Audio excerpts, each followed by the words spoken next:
আমরা প্রতিবাদ জানাচ্ছি যে পোষ্যকোটায় পুলিশ করতে হবে। কারণ একটা বিশ্ববিদ্যালয়ের শিক্ষক উনি হচ্ছেন বাংলাদেশের সবচেয়ে ফ্যাসিলিটেড মানুষ। সবচেয়ে আপনি যদি দেখেন বাংলাদেশের সবচেয়ে ফ্যাসিলিটেড মানুষদের মধ্যে একটা বিশ্ববিদ্যালয়ের শিক্ষক। এই বিশ্ববিদ্যালয়ের শিক্ষক উনি কোয়ার্টারে থাকেন।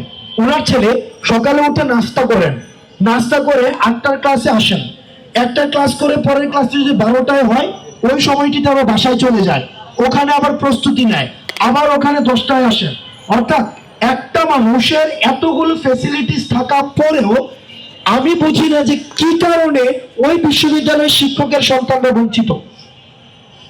বিশ্ববিদ্যালয়ের শিক্ষকের সন্তানরা কি কারণে বঞ্চিত? ওনাকে রাষ্ট্র সবচেয়ে বেশি বেতন দেয়, ওনাকে রাষ্ট্র সবচেয়ে বেশি সুযোগ দেয়, ওনাকে রাষ্ট্র সবচেয়ে বেশি ফ্যাসিলিটেট করে। বরং এই পোষ্যকোটা যদি রাখতেই হয় তাহলে সেটা রাখা উচিত হচ্ছে কৃষকদের জন্য।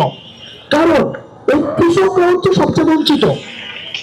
কৃষকের কৃষি দিয়ে দেশটা চলছে, কৃষকের মেয়ে দিয়ে হচ্ছে গার্মেন্টস গুলিকে চলছে, কৃষকের সন্তানদের ছেলেদের এই রেমিটেন্স দিয়ে আমাদের দেশের টাকা হচ্ছে সচল হচ্ছে।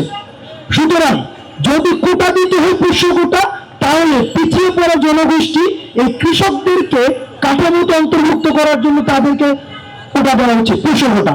কিন্তু বিশ্ববিদ্যালয়ের শিক্ষকরা আমি দেখি এই বিষয়ে সবসময় চুপ করে থাকেন। এই বিষয়ে আপনি দেখবেন না কয়েকজন শিক্ষক ছাড়া, যেমন কামরুল হাসান মামুন স্যার মাঝে মাঝে এই বিষয়টা নিয়ে কথা বলেন। এটা ছাড়া বিশ্ববিদ্যালয়ের কোন শিক্ষককে আপনি দেখবেন না যে পোষ্যকোটা এবং যে সিটিং মানি, মিটিং মানি। আপনি কি জানেন বিশ্ববিদ্যালয়ের শিক্ষকরা নিয়মিত যে মিটিং করে ওই মিটিং এর জন্য কিন্তু তাদের আন্দোলন থাকে। মানে হাস্যকর বিষয় এই সিটিং মানি, মিটিং মানি, এই পোষ্যকোটা। যদি বিশ্ববিদ্যালয়ের শিক্ষকরা আসলেই তারা বিবেক সম্পন্ন হয়ে থাকেন তাদেরকেও অতি দ্রুত এই বিষয়ে বিরুদ্ধে কথা বলতে হবে। না হয় আমি মনে করি